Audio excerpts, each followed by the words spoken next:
It's part two, chat with Malcolm Blunt, October 2023.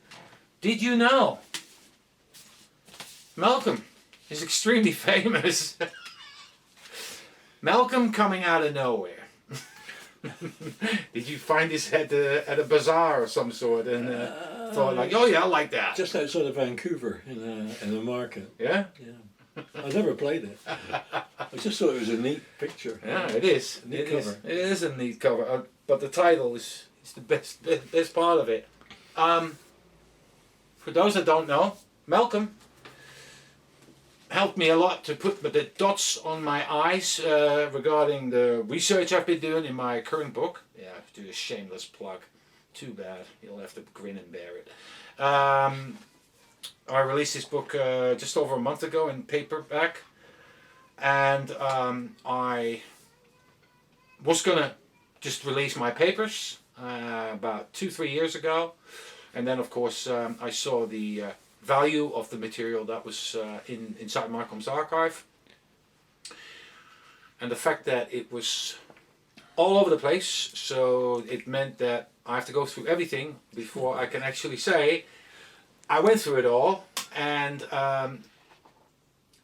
you know, and so I could just summarize all that into my findings. And what I did was last year in June, I released my papers. Malcolm read some of it. Malcolm read the interrogation part, which is chapter 3, and Malcolm said in June, around that time, you should do a book, and that's my best imitation about it. And sounds like me. And I was like, oh, thanks a lot. I've just finished these papers, and it was 4 papers, and I just spent about, I don't know, almost up to a year finalizing the first 2 for like the upteenth time, and then the 3rd and the 4th papers were relatively quick to be done, but it was a lot of work. And then once I was done, I was like, yeah, cool, I'm done. No, I need to do a book. So that meant that I had to research for another 9 months, 9-10 months, give or take, and but it was worth it because some of the findings I only found out at the very end by completing all that mammoth task with the documentation at hand. I'm very thankful for it that Malcolm let me delve into his archive as such. The old stuff, of course, was my main interest. We spoke about Dallas last time. I just want to have a little talk about, because you mentioned this last time when we finished, and you went, oh, I forgot to mention it. And that was that you saw Jerry Hill. Yeah, I saw him, but only briefly. I mean, I went to his house. The great researcher on Dallas, which you never were able to touch base with, was Stan Clark, who was from Nashville. But he also had accommodation in Dallas, and he knew all the personalities, all the witnesses, all the police, all the detectives. He just knew every single person. And Stan decided one day, let's go see Jerry Hill. Let's go see Jerry Hill. Let's go see Jerry. So he did, and it was always with Stan, open house and welcome with everybody, all the witnesses and any of the police. I never experienced any hostility at all. How much you would get out of someone like Jerry Hill, I don't know. The only thing he proffered to me was that if I really wanted to understand the assassination and what actually happened, there was one book that I should read. And he reached up on the top shelf of a bookcase behind him and gave me the book. And that was Case Closed by Gerald Posner. I think probably that sums up Jerry Hill for me, I think. You know, just one of the guys that... I think Posner will be pleased to hear that. Yeah, that's right. Yeah. So I didn't really know much from that. the discussion, the talk was really about Dallas Cowboys, stuff like that. You know, it was really personal stuff that Stan was talking about because you know, obviously it was an interest in the local football team, and they discussed it. And I think they also talked about, as I recall, line dancing, which is like whatever that is. Really? Really? I think Stan was Stan was a line dancer. He loved line dancing, but I'm not sure about Jerry. I imagine him as being a line dancer. So, yeah. But you have to remember, this was really the beginning of the beginning for me. I didn't really know jack shit, you know, so I didn't know what questions to ask anybody. Yeah. You know, I was still Yeah. not just green around the ears, but green everywhere else.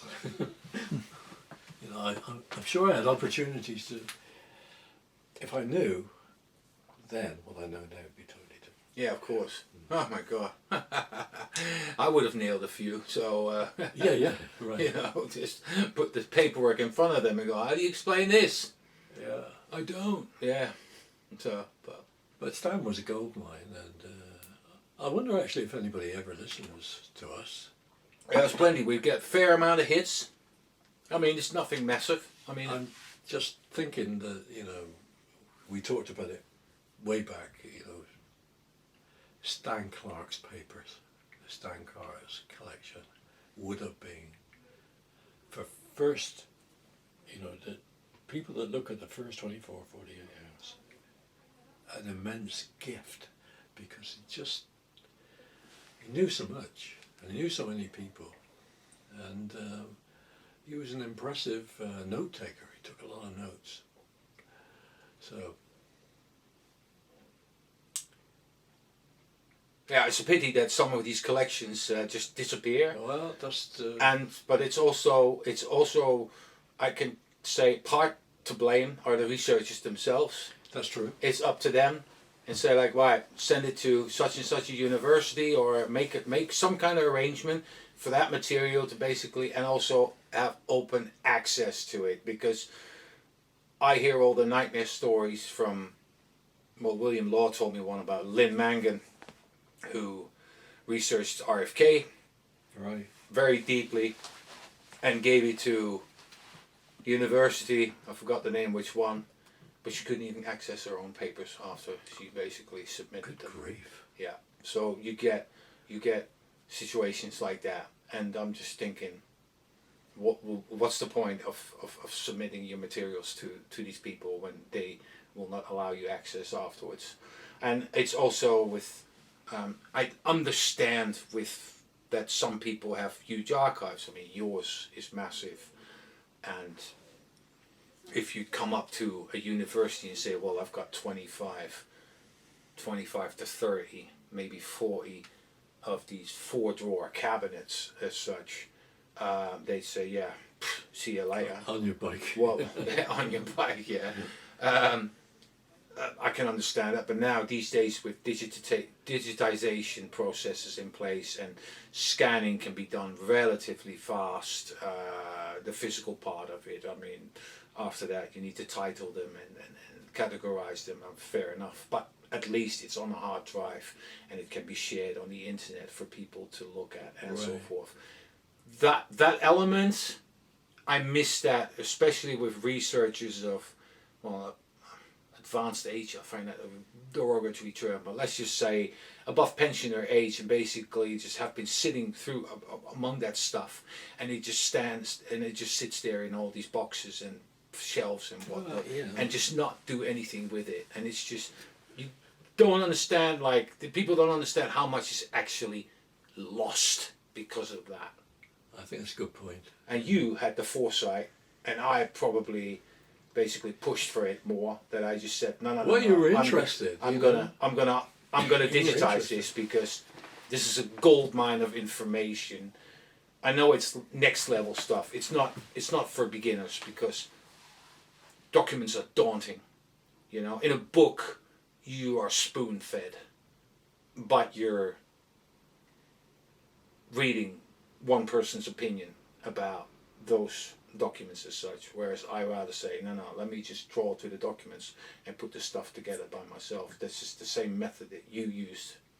Well, the analysis is so Yeah. important. Yeah, because, you know, you might come to a total different conclusion. And we talked about it before, you know, way back, and we talked about, you know, the fact that a lot of people bring their own theories and ideas, and you get confirmation bias all the time. You cherry pick what you're looking at, and you know, you've got to be meticulous and not cherry pick. You know, you stick to the facts, and you stick, even if it might ruffle your feathers because it's not quite as what you want it to thought be. it. Yeah, That's right. yeah. No, sometimes that is disappointing. Very, it is a very. pill to swallow at that point, and then you go, "Gosh, I never thought that would happen." But I never think, "Oh, it's the end of the world." I mean, it's a bit disappointing, but for me, it opened more doors than it actually shut, and it enabled me to be much more precise than I could ever hope for. That's well, sorry for bragging, but that's the gift of the book, because in the book I basically try to let the evidence do the talking without adding my own opinion That's to the it. most important thing. You I know, mean, the most important. that I thought was pivotal, and it's something that I said to Peter as well while we were driving down here. I was like, you know what? I had bits in the book where I basically added on my thing. And then while I was editing the book, I was like, you know what? It doesn't need to. It doesn't need that extra bit of information or my opinion on top of it. I think the crowd is smart enough and educated enough to figure out the facts that I've presented for themselves without letting anything out. I mean, you know, sometimes it just doesn't work, or it doesn't give me the picture that I want it to be, but just the overall picture, you know, all that, you know, I think it's pretty much self-explanatory almost, because of the amount of detail that is actually in that book as such. And it is much more than I could ever hoped for, and that's thanks to you, because your meticulous and ravenous attitude for thirst for documents, you know, bringing them back. I tried to sort of work my way through the Nara holdings, which are it's a big hamburger to digest. So back then you photocopied everything. Yeah. How did you take it back here? I mean, paper is heavy, so. Well, we were very lucky back then because there was a special dispensation. You could go into a post office there and fill up a huge bag like this. Like a sack. Bag, like a huge mail bag, Right. really. I had dozens of them coming across. And they were, I think, between $22 and $25 per bag to send huge amounts of material. Huh. And then, of course, the shrub came in, George Bush Jr., and one of his first decisions was stop that. He obviously gave it out to certain people, the contract, you know, and it's just uneconomic to do. I mean, I remember in Holland when back then you could send books really cheap if you marked them books. Not anymore. That's all gone. It's just the same weight as what you would pay for a parcel. That's exactly what we used to do there. Is it was a special rate. It was a dispensation book rate. Same here, same over here. You used to be able to get a better rate if it was marked printed papers. Yeah, printed matter. Printed matter. That's what it was. Yeah. And also with parcels, petit paquet, small packet. For some reason, it had to be in French. You had to say petit paquet, because that was the lingo being used worldwide. So you couldn't do small packet. No, you had petit paquet. So well, that's interesting. But now, like last time first time I met you, you just gave me a USB stick with 2 gigabytes of documentation on it. The 2016 Canterbury conference, and you gave it to Tony Basing, and then Tony Basing came up to me and he dropped you off at the station on Sunday afternoon and goes, "This is from Malcolm," and I'm going, "What's this?" And it was filled to the brim with no Senko and no Senko materials. Usual suspects. Yeah. But there was this kick-ass document on the Texas School Book Depository shenanigans Yeah, that about. was interesting because it was a CIA Yeah. creation. Yeah. Boy, did Yeah. they do some good work. Yeah, no, they did. They did, because it was like in 4 pages. They're basically saying like where everyone was and what they did, and like a schematic. It was like a schematic basically set up. One of It the was. I very was best surprised ones. by it. I was like, "Well, there you go, agency analysts," and I'm going, "Wow, They've got good analysts. yeah, There's no doubt of course, about it. yeah. The best. yeah." I want to talk a little bit about. It's always been an interesting subject for me. Is New Orleans. Now, New Orleans is, of course, Garrison, and you know, he basically drew a lot of attention, and got quite got a fair few people from Dallas to do witness testimony regarding matters on Oswald, Ferry, this, that, and the other. And but there was one thing that really jumped out when I was going through your archive, and that's Orestes Pena and Warren de Bruce. Now, de Bruce, I know, is actually one of the lead FBI agents from New Orleans, special agents in charge, and he even went to Dallas shortly after the assassination. I think Hosty and/or Bookout, basically James Hosty, James Bookout actually spoke with him, and this is only a few days after the assassination as such. But I always find this whole matter of de Bruce and Pena, I just find it interesting and fascinating. And is he an informant? Is he not an informant? And what's your take on the whole thing from the documentation that you I got? think he was a definite informant of Warren de Bruce, no question. I don't think I don't argue with that. You know, and I think it was. You know, I think when you read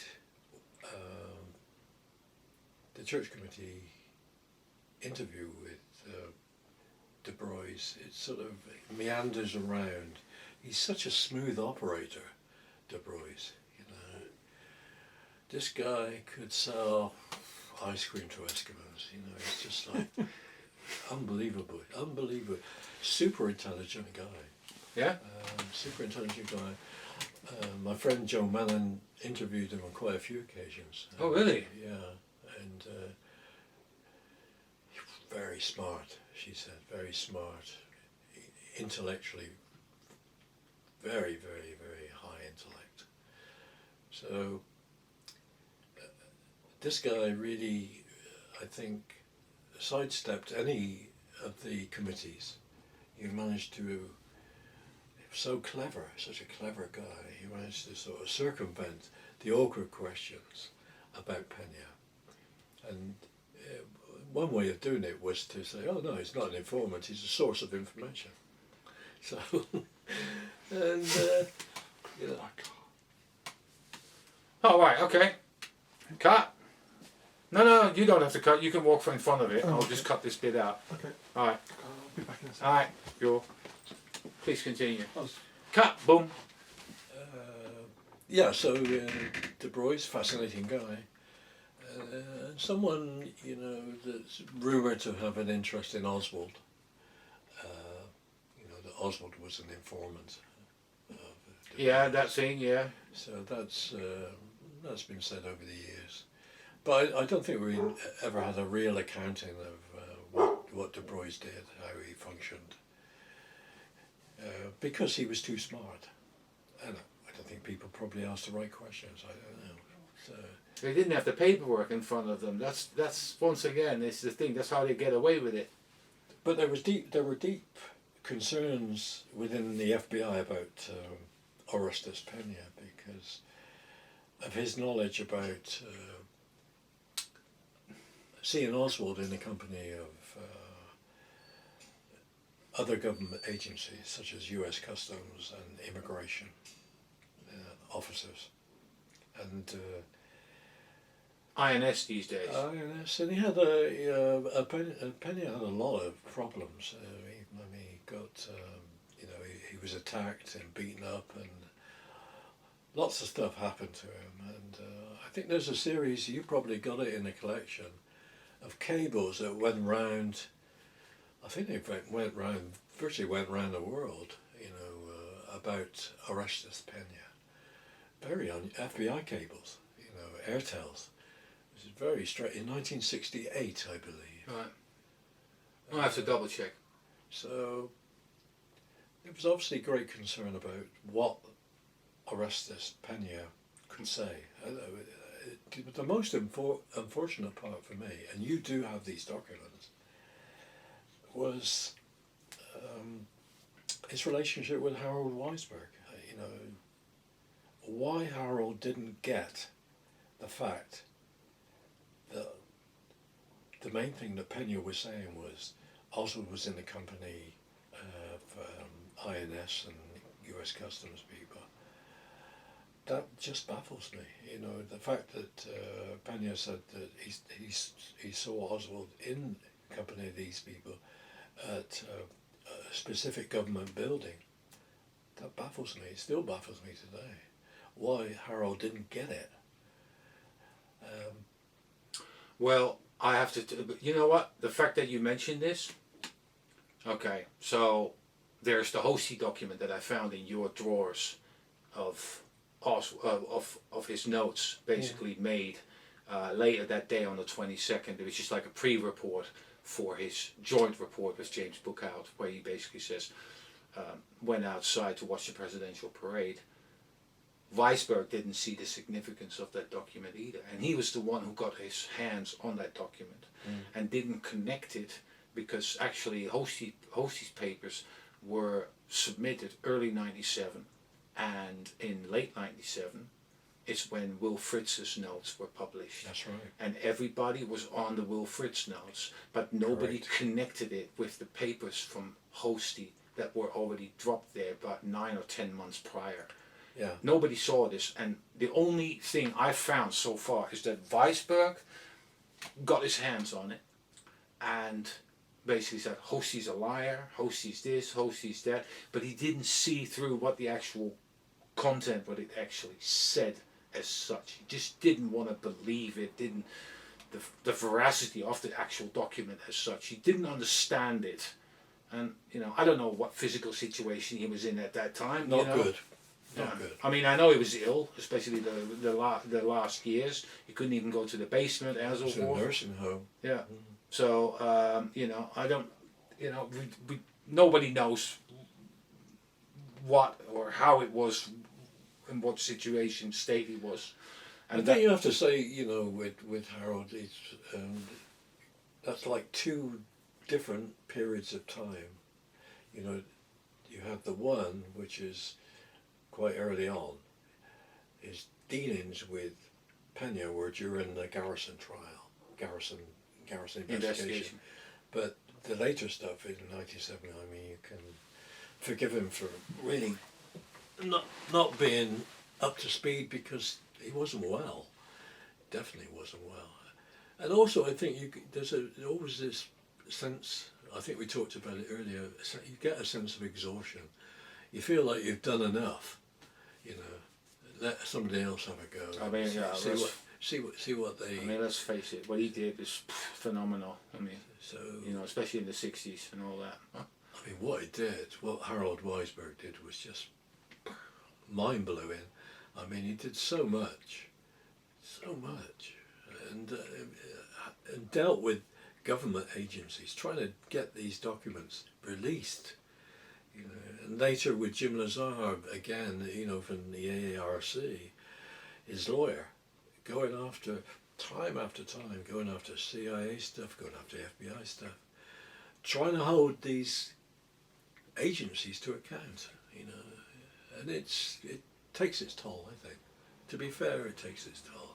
So I'm not criticising it, but I mean, No. I think he did a fantastic Oh, the job. good outweighs the bad tenfold. Well, you can second guess what, I look back and I think, wow, Jesus, if I had Orestes Pena, as he has, that would be the big question for me. That relationship. Yeah. How much he saw, who he saw. his associates, Peña's associates, all sorts of stuff, really. And I think, you know, to be fair to Harold, he sort of like, his bag really was the evidence, you know. His bag was the evidence. Well, he knew how to read the evidence as well because Yeah. he had an intelligence background during the war. Mm. You know, so you know, like John Newman, they know how to see these documents a little bit better than the average Joe. Mm. So they're able to, you know, you as well. Of course, you trained yourself by looking at so much of that stuff, and at some point, you start to see things that you know Joe Average doesn't notice. I mean, I think that is a good point, because you know you have to become familiar with documents and document handling and what it means and what it actually means. And when you go to CIA stuff, that becomes like, that's really important, because you're talking about an agency which covers itself in layers, opaque layers. It's very difficult to understand exactly what's going on in some of the documents. I'm thinking, you know, we're talking about euphemistic language, I think, really, and but also alongside euphemistic language, you get like buzzwords. And I always remember one of the buzzwords that came out, and this is thanks to Joan Mallon. She did a great interview with Gustavo de los Reyes, who was one of the first real plotters against he was head of a group in Cuba, the Cattlemen's Group, that were plotting to get rid of Castro. Early on, we're talking in 1959. And when Joan interviewed him, he told her that I think it was probably August, September time, about that time, 59, he got a summons to come to Washington to meet Alan Dulles, which he did do. He went to Washington, he met with Alan Dulles, and basically what Dulles was trying to do was find out what his group was up to, and really get a sense of what was going on with Gustavo de los Reyes and the Cattlemen's Group. Cattlemen's Group. Yeah, in terms of Castro, and of course they were really gung ho in getting rid of Castro. There was no halfways. They wanted him gone, i.e. dead, and so that Dulles, for some reason, wasn't impressed. I think there was probably a joint sort of like a there was like a something within CIA at that time, at director level, at a high level. There was still a sense that they could co-opt Castro. They could work with him in some way, shape or form. And so, in a sense, Dulles was playing two cards, you know. He was seeking to, if you like, still perhaps have an accommodation with Castro in some way, shape or form. And at the same time, the plotters have the plotters on board. So Gustavo de los Reyes was quite open. He said no, they weren't interested in anything like that. They were only interested in getting rid of Castro. And Dulles then said, this, no good will come of this. You know, you're going to end up in jail or be killed. Two great options. Two great options. And there was obviously some dialogue between Gustavo de los Reyes and Dulles, and then suddenly Dulles out of the blue said, how much money do you want? How much do you want? In other words, as Gustavo de los Reyes said, quite rightly, they wanted CIA control of his group. Pay the money, they get control. And that word control seems to be like a watchword, a sort of like hidden directive through dozens and dozens and dozens of cables in the following years. We have to control. We have to control.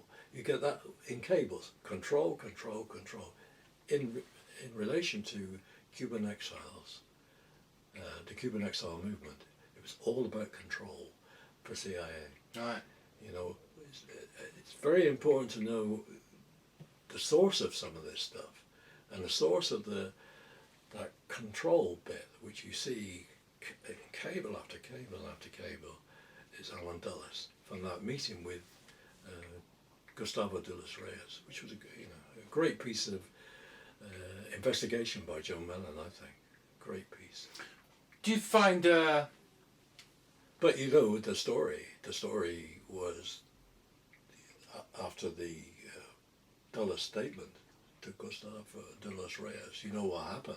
They were all arrested. And some of them were killed. Calciprese Exactly as predicted? as predicted. And then you find Dulles Reyes found out afterwards, when he went through State Department files, that I forget the name of the guy now. There was the guy. It's gone. But there was an interesting guy.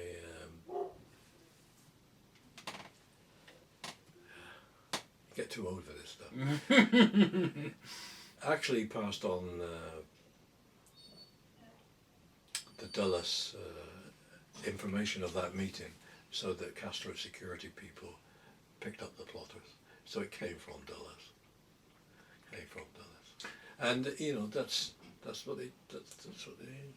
He obviously made a decision. Well, at that time, they would try and work an accommodation with Castro and get rid of this hostile group, the cattleman plotters.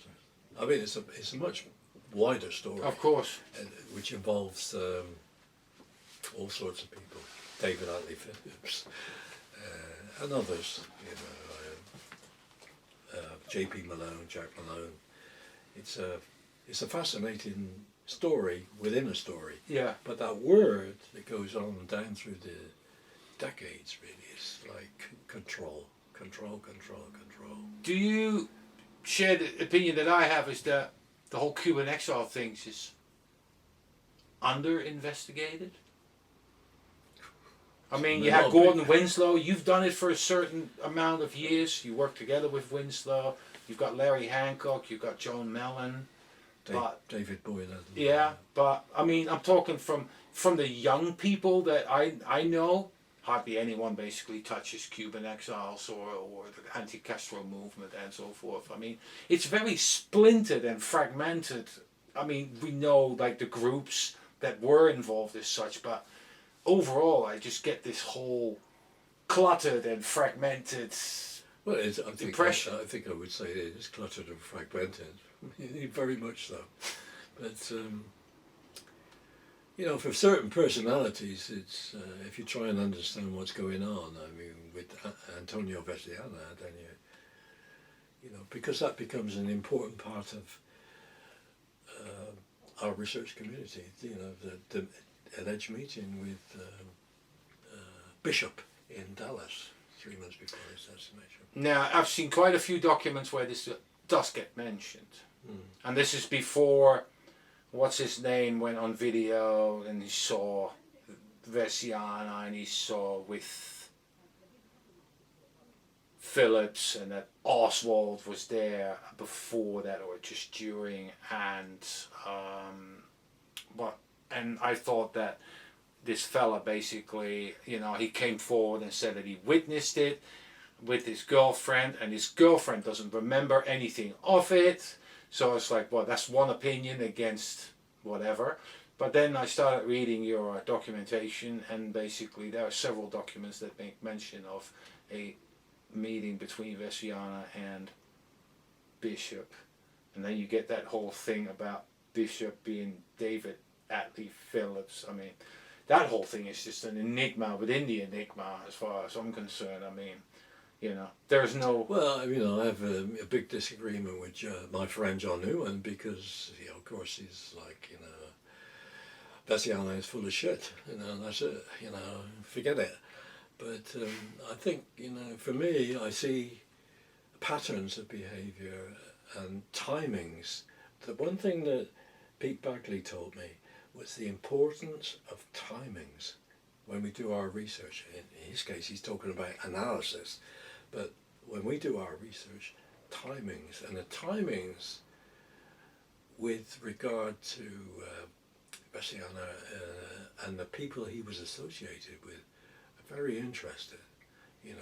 Philip's role, for instance, which looks like he was the conduit, the back channel, which brought Gustavo de los Reyes to Washington at that time. And the emphasis on that you see within the interview of CIA control. They would want to control the Cuban anti-Castro movement.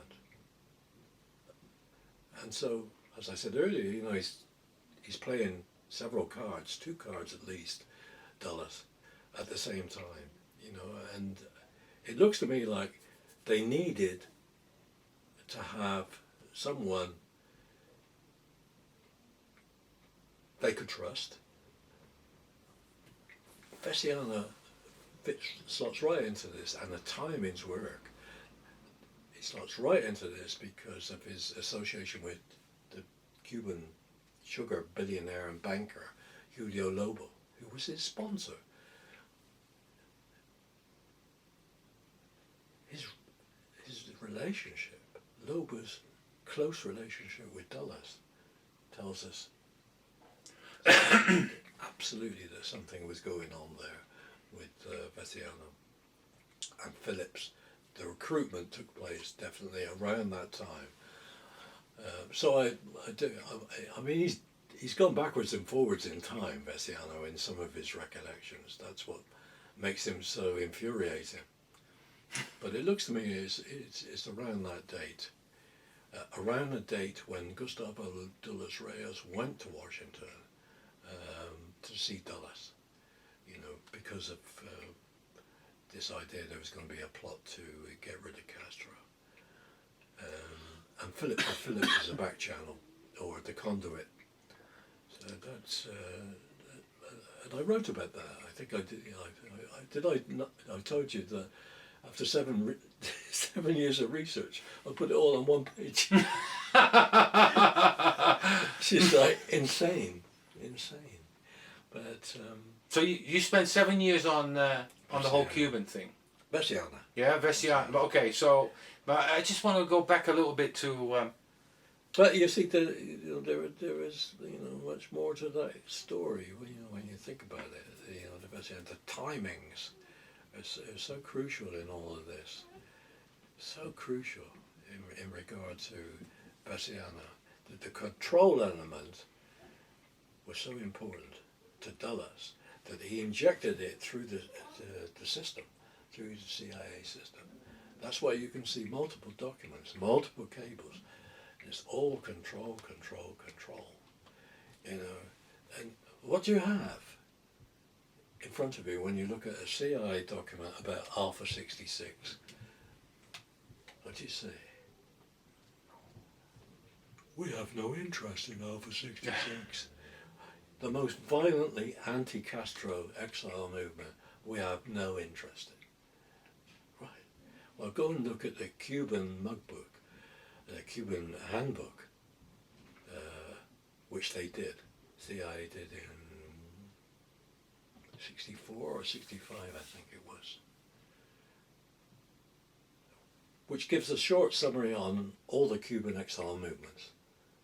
And you run your finger down and you get to Alpha 66. And it's bland. It says nothing, it's like, they're of no interest to us. It's headed by Antonio Vessiano. It's too extreme, even for elements of the Cuban exile community. Nothing. Right. So, when you look at it, what happens is there's a schism in Alpha 66. I'm trying to think what year, 63. Yeah, right, 63. So it splits. You get Commandos L splitting off. You follow the document traffic there. It gets very interesting because that word comes out again. It pops up. So Alpha 66 is not of any interest whatsoever to CIA. I saw it. Right, there it is.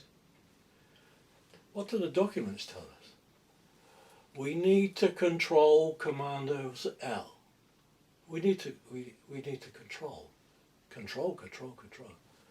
So you get a split-off organisation. They have to control. The main organisation, Alpha 66, are not interested in. I mean, how illogical is that? Isn't it? I mean, it's just completely. I understand all that, but at the same time, the control matter from the Central Intelligence Agency. Don't you think that Central Intelligence Agency would like to have control of all these splintered groups to form some kind of a unit or unity of some sort That's one perspective between all these groups? Because can't- these splintered approaches towards Cuba. You can't explain an extreme organisation, Commandos L, which then embarked on raids on Cuba to embarrass President Kennedy. You know, why didn't they? Where was the control on Alpha 66? They don't acknowledge any contacts with Alpha 66 at all. I mean, this is just like, nonsense, absolute nonsense. And when you read that Cuban handbook, Cuban handbook. yeah, I think you've got that as well. I'll tell you what it is. It's a number of pages which are all, it's white on black. Okay. I don't know if you remember that. I'll have to look it up because so many pages done. So. But So yeah, I mean, that's a useful book. It's a useful tool, to get some sense of the groups they were interested in, allegedly interested in, and the groups they weren't. I mean, I see Alpha 66 as really part of a Dulles operation right from the get-go. What about jury, for instance, compared to that? Jury, Jury. Yeah, you. Yeah, there were multiple Cuban groups. I mean, I have a job to keep track of them all, to be honest. Yeah, that's quite a few. Yeah, quite a few. Sentinels of Liberty, those sorts of things. Alpha 66, of course, and CRC. Yes, of course. Masses of DRE. Just masses and masses and masses. So, But I'm sure that the timings of that original thing in relation to Veciana apply to Alpha 66. And then you see for the first time when Alpha 66 generally split. It did split between Commandos L and Alpha 66. And then shortly after the split, they're busy embarrassing President Kennedy by attacking Russian ships near Havana Harbor and all that stuff. It's just an amazing series of coincidences, if they are coincidences. And the fact that they need to get into control. And what do they do? How do they control this dissident splinter group? How do they do it? Do you know the answer? No, but you're going to tell us. So Money. They use an agent, one of their agents, AM/Denim 1. Oh, AM Denim, yeah, okay. And, Alberto Fernandez Echevarria, and they used that guy as a guy to, if you like, befriend, infiltrate Commandos L, and thereby, in their own words, in the cables, control. It's an amazing. I don't think I'm far amazing off. Journey. Yeah, I don't think I'm far off if the amount of groups, different groups, you say it yourself, you lost count, or the amount of groups that are there, and that when the Central Intelligence Agency is trying to off Castro, that they do want, say in this and control in that sense, basically. Because That was a who watchword, does what? but that started with Dulles. There's no question about that. This control element just permeated right throughout CIA, Cuban operations. They had to make sure that they had ownership, and according to all the documentation that they produced, they had no ownership whatsoever of Alpha 66, which is false. You could see it. You could see it in the documentation. That Cuban handbook gives it away, followed by the split. That's split off with Commander's L, and then the almost happened almost immediately. The attacks on the Russian ships in was it March '63, March of '63, which absolutely left the Kennedy White House in Disarray. well, they were so mad. They were really angry. Not long. It got resolved. It's not that long after the Cuban Missile Crisis, yeah. is it? Yeah. So that happened, and Yeah, it's very interesting. it definitely. My conclusion was that the creation of Alpha 66 was a prescribed and limited operation, Right. which is like known only to a few people, and Vessiana was part of that. So, If you want to expand into the army, then you really get into deep stuff. But no, we'll save that for later. but you've got that. Yeah. You've got that. I gave him my Vessiana research. Yeah, so but that's you not could coming out yet. So, yeah, because you asked me not to. So it's like until you give me the signal that you basically say like, right, you give it out, send it to everybody. I think you can do if you Yeah? want to. Yeah. I'm getting too old to rock and roll. Fine. Well, then I will release that next week or just before the 60th as a little bonus. You left Dallas. You went towards Florida, investigated for how many years this whole Cuban thing, Gordon Winslow, and so That was a few years, yeah. So it'd been. I'm trying to think when I first met her, but I think when I'm 96, 97, I first Right. met Gordon, I think. Right. And then I was a regular there because he was very helpful personally to me. He was really good. But and it was because I belonged to the South Florida Research Group. I used to share my documents with people in the group. I think I got them all back. I think I got them all back. This is the time that you sat down with Jerry Hemming as well, and basically just talked to him. Yeah, because Jerry was a regular with the SFRG. He got on with Gordon Winslow quite well, so we were able to get Jerry there.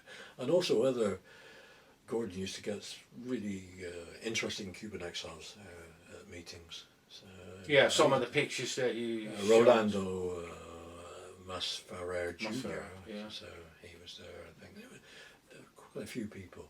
Very interesting times. Well, it's kind of cool that you can speak to the sources that were there and were part of it and all that. That's the kind of cool thing.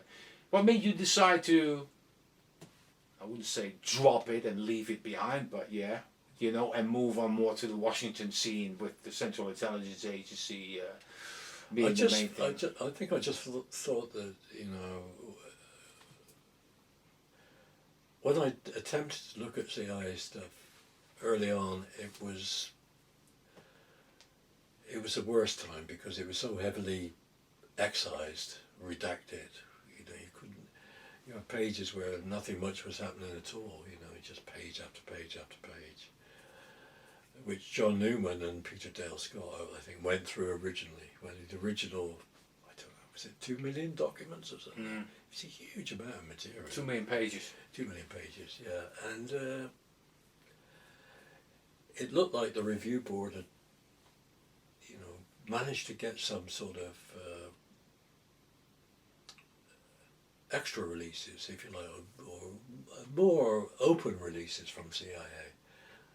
And then in 2003 they released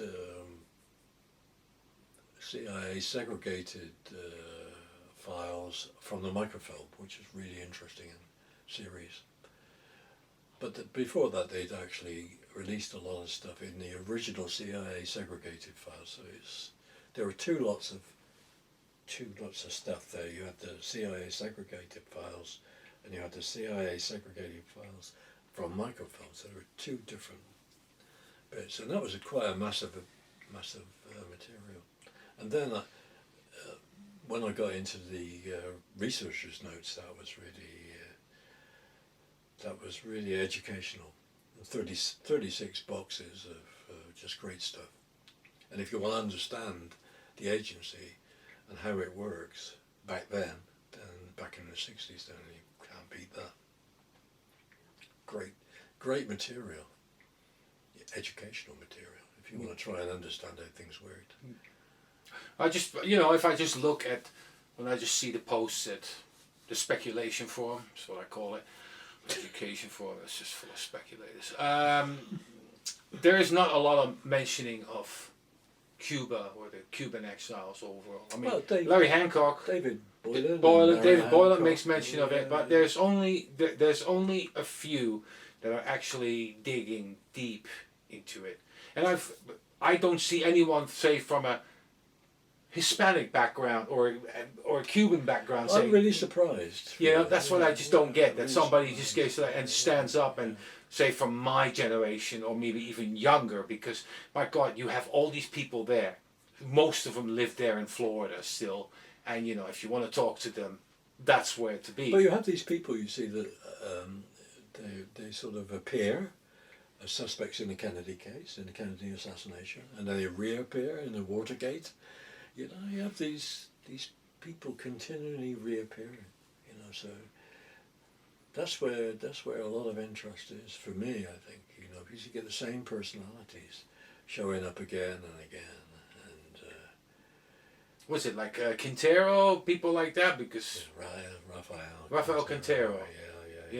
And that was the Wheaton stuff. Yeah, Gene Wheaton. Yeah, that's very interesting. But very interesting. It's. I think that graduation as well. The graduation of the crypt for Cuban exiles is where Phil Agee blew all those CIA crypts for South America, Central and South America. The agency went apeshit, and this. We don't know the half of it, but I know for a fact, as FACT, fact, they changed Soviet Russia cryptonym from AE to PD. It changed immediately after Agee's manuscript surfaced. That's the story, isn't it? He met a blonde in Paris, and suddenly his manuscript is in Langley. So when the agency purloined, that's a great word, isn't it? Purloined. The Agee manuscript. They did what they should do. They changed all the crypts, including AM, which was the Cuban crypt. And that's the thing that people can look out for in the new releases, is the change crypt from AM is VW. So after Agee, we're talking 1972-ish, the Cuban crypt goes from AM to VW. It's like in Volkswagen, VW. So that's an easy way to remember it. Yeah. So in the new releases, you should look out for anything with VW, because that applies to Cuban exiles. That might be part of what they're owed, because a lot of the VW stuff I think is very sensitive. It was to do with money laundering in the Bahamas. Oh, So interesting. yeah, and Of course, there are some of these people in Mexico, I think, as Peter Dale Scott discusses, were involved in money laundering for the Nixon White House. Cubans. And the same people you get in Mexico are involved in the Bahamas, which was like a branch of the CIA money laundering business is in the Bahamas. They had assets there, like Wallace Groves, all sorts of people there. That's a whole chapter on it by its own. Just, because you just jump from attacks on Russian ships in the harbour. We're talking money laundering now, so it's quite a big thing, and I have the feeling that it's quite under-investigated. Well, I think that's very true. The Cuban angle is, is sensitive to CIA because of the money laundering stuff, and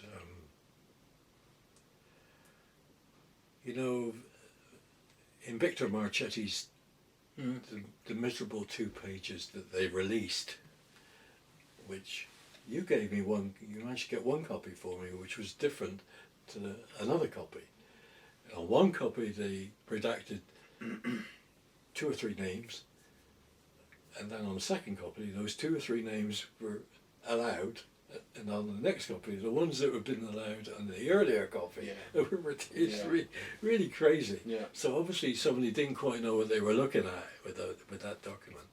But that's interesting because it shows the trajectory of money laundering in the inside the agency, which seems to sit with the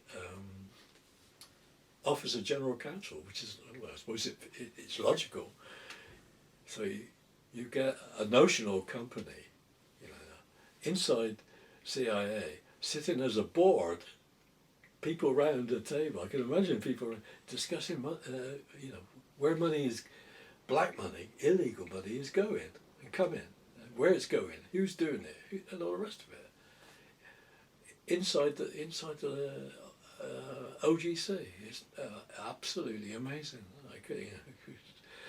And that's really, I suppose, that gets to the nub of why Marchetti's 4.5 hours is now down to 2 miserable pages of notes. That's why. Gives away too much. I mean, if you have to get rid of so much material, But this is where we're heading. I think this is where the drawbridge has been drawn up by CIA for the remaining documents. This is where we could get to, and if you know anything about what's going on inside the agency with the movement of money, black money, illegal, laundering and stuff like that, that is a very sensitive area, and Cubans were involved in that. Cuban exiles. Well, yeah, they need money for their little operations, and it doesn't come through official government business. I think he, on a bigger scale, and for involving high politics, particularly with Richard Nixon. That's where you're talking about really sensitive areas, and that's why they wouldn't want to get into that, I don't think. So there are always going to be documents not released, but the research community is always going to be jumping up and down and saying, well, the last remaining documents on JFK, well, yeah. People should be looking at stuff that's already been released. Yes, Really. because there's so much material to go through. It's like, well, look at it this way. Even if we say there's 2 million pages, 5 million pages, 7 million pages, Malcolm Blunt has been to the archives several times over many years. He's been in Dallas, he's been in Miami, he's been in Tennessee, he's been in other archives, and he's collected a nice hefty chunk. But if you look at it, so I'm talking about 165,000 pages. What is that compared to what is actually available? Think about that.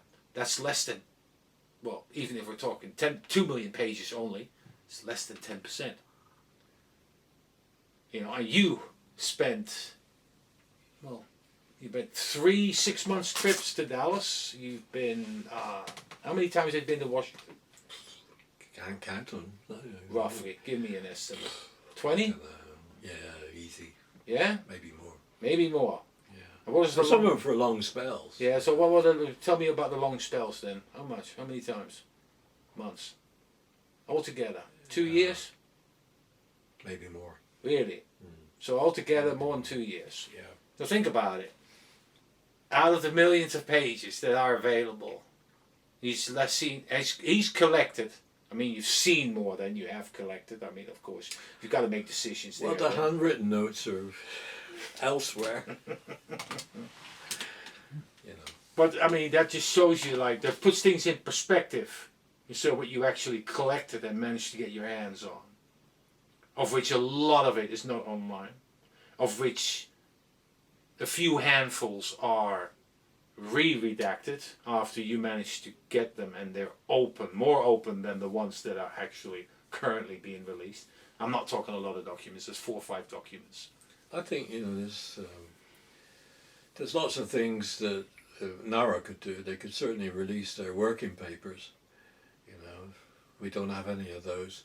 The FBI could release post 1993 documents from their Dallas field office, which the last documents I looked at were the first conferences, JFK conferences, were mentioned in the FBI files.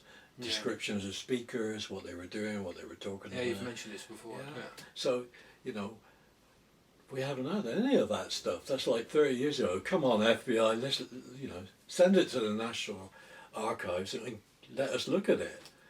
You know, there could be witnesses there you don't know about, I don't know about, you know, nobody knows about it, that have come forward, you know. That's actually amazing that they investigated after the movie came out, and when the conferences started, and there's a lot of interest in these conferences, because back then, from the videotapes, I think the last time I was there at NARA, I asked about the post 1993, and he said no, they haven't got it. You know, at the same time, they do have their working papers, and they need to release those. The NARA working papers need to be released because they've got lots of interesting information in. They seem to grab everything from all sorts of areas, State Department, Secret Service, you name it, CIA. I've never had any accounting from NARA of why they did it, what they did it for, why they're still hanging on to it. Nobody holds them accountable.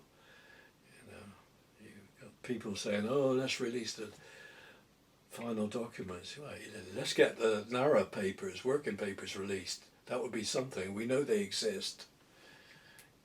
Let's release those. You know, but it doesn't happen. Release the files. Yeah.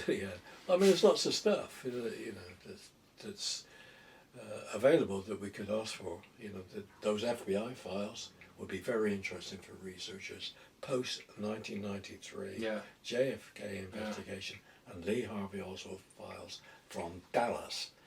You know, or HQ, but Dallas in particular, because they were obviously taking an interest in what was going on locally, with witnesses, people coming forward with films, footage, whatever, photographs, anything, and people making statements about what they saw. We don't have it. You know, why is it not released? It's 30 years since '93. Yeah, must have something though. You know. Why are they not released? I mean, I suspect because there's nobody that's, you know, got enough clout to make them release it. Yeah, I don't know. that's maybe one thing. One thing I want to check out, because I saw the material, are the bulkies. I mean, when I just went through the list, I was like, "Ooh, that's interesting," and That's that, an and that. amazing series. There's so much photographic material in there. It's unbelievable. It's unreal, It's and there's no one has nabbed that. No one. John Hunt did go through Yeah? it. He was a good researcher, and he went through some of it, I think. But it's a big collection. That's a lot. It's 160 boxes. So I'm going to need 6 months then. You need time. Time. Walt Brown said it best. That's our biggest luxury, time. Yeah. No, that's the thing. This whole thing, you're just basically in a swamp of documents, You know, try to figure it out. You know, you do get, you know, that's why I'm in really semi-retirement or total retirement, I think. You know, I might get refreshed, but at the moment I don't, you know. No, I understand. I mean, you've been doing it for what, almost 3 decades. So yeah, pretty much 3 decades. So you know, at some point, I mean, I've had burnout. I've had a couple of times, 3, 4 times in the last 5, 6 years, I've had a burnout, and I just. I'm not surprised looking through my stuff. Not to burn anybody out. Well, you know, it wasn't just like. I think part of it was because everything was just mixed together, and I had to sift through it all. So I remember how many emails you sent me. It was like, you know, what does this mean? What's this I was about? like, yeah, because there was like, In a way, I had a that was- generic that was idea. really about, great for me because it was like, oh, it's like a refresher. Once you said it, I thought, oh, I could grab that memory, you know. But good. it enabled me also when we did that a couple of years back, 2, 3 years back. It enabled me then to look at the releases that were coming out in 2017 and 2018, and then I knew of a document, and then I saw the document online. And I go, you don't have this, and I ended up sending you all these links to these PDFs, That's really good, yeah. and that basically helped you to complete particular small pictures in a big picture as such. You know, that's digital versus paper. You know, I know you're a paper fan, so am I, but regrettably the world has become digital, and I've lost my way really. Yeah, I know it is a bit of a pain in the neck, and especially now, you know, hopefully artificial intelligence is going to assist and help and make things simpler and easier and more time saving, so that would be nice. But I totally understand it. But will that open a door for more fake documents, fake photos, fake films? No, I don't think so with the old stuff, because I think it's relatively simple to see whether something's done in the fakery as such. It doesn't look authentic. They could be better than the FBI fakers. I always remember that when the review board was sitting, I complained about a pinky, which is like, you know, the pink AirTags. Every you know, second copy or third copy, a lot of the AirTags were in pink, and they would be transmitted between field offices or internally or externally to, you know, European field offices or whatever, wherever. So there was, I remember early on I was looking at one document. It was quite interesting. It was about the Mannlicher Carcano rifle. That was when I was really into the evidence. And I was looking at this and I thought, yeah, you know, it referred on to another document. And when I turned the page, it wasn't there. You know, the riff was there, but there was no document. So I wrote to the Archives. Well, first of all I asked the archives, and then they couldn't help. But then it went to the review board. I went to the Assassination Records Review Board. And then some while later I went back to that file. Right. So I go back to the file, go to the place where the document was missing, and there's the document. Right. Except it was bright pink. It's a brand new document. All the other pink documents are discoloured. You know, 30 odd years in a file, they just change colour. They go like a muddy sort of pink. Right. This was like bright pink. There's a new copy. A created copy. Strange things. Lots of strange things. And that's what you have to contend with. I mean, But still, you know, if everything's going to be scanned and digitised, yeah. I mean, everything? but yeah, exactly. I mean, but I have to say, there's a lot. There's a lot to go through for researchers, and there's a lot left still to go through. Well, the staff attorneys. The last time I was looking was Warren Commission staff attorneys, their working files. And I'm trying to think how many files there are. It's quite a lot. Quite a lot of boxes. And those boxes went from almost empty to absolutely. Round. They accused me of, Not putting it in properly. Yeah? some of this stuff was Just just stuffed in. into Yeah. the box. You couldn't get it out. You couldn't get it back in. And it was disgusting. You know. I don't know. So there's a lot more. You know. There's a lot left to discover. Plenty still. But yeah, whether it's going to get scanned in is a second. But people have to make the effort. I mean, I will go to Nara. I have to do this once. I have to experience this and walk out all cursing, filled with profanity and and swearing, basically, because I know I will get really frustrated about the whole thing. But you know, at least I will be able to say, like, yeah, I went there once, and I'll do it never again. I'll wait till it all comes out digital, whenever that Well, happens. I bet a lot of people are saying that, really. I mean, it is a bit of a burden. It's, you know, it's a slog.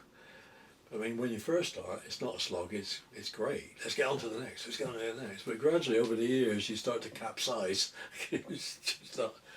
But I mean, you have been really widespread. I mean, let's face it. First of all, you did Dallas, then you go and do the Cuban thing, and then because of the Cuban thing, the Central Intelligence Agency, and that's becoming a big thing. And I mean, it is massive. And in the midst of all that, I did the Warren Commission stuff, which is 440 boxes. So that was, and then of course, Nara did the massive interfile after I did it. After I went through all those boxes, and then put all these new released Warren Commission documents into the files and provided no index. That's like the Warren Report. Dear, dear. And it was somebody I respected. I was surprised he did it. He was embarrassed. He was embarrassed. We had a heated conversation about it, you know, culminating in him telling me that they were working papers, so he was allowed to destroy the index. It's like... So, but there it is. That's cool. He was absolutely right. Yeah, they can do that. They can destroy their working papers. Okay, let's call it a day. Mm-hmm. It's been fun. Until the next time. Thank you very much for tuning in. Hope you can leave a thumbs up and a few comments. Be nice. If you have any questions, you know what? Why don't we do this? Next time I come here, if you have any questions, fire them off in the comments, and I will introduce them to Malcolm, and we'll see what we get. So, thanks for your time. Hasta la vista. Thank you. Bada bing. Malcolm, are we going to the Indian or not? Yeah, you go.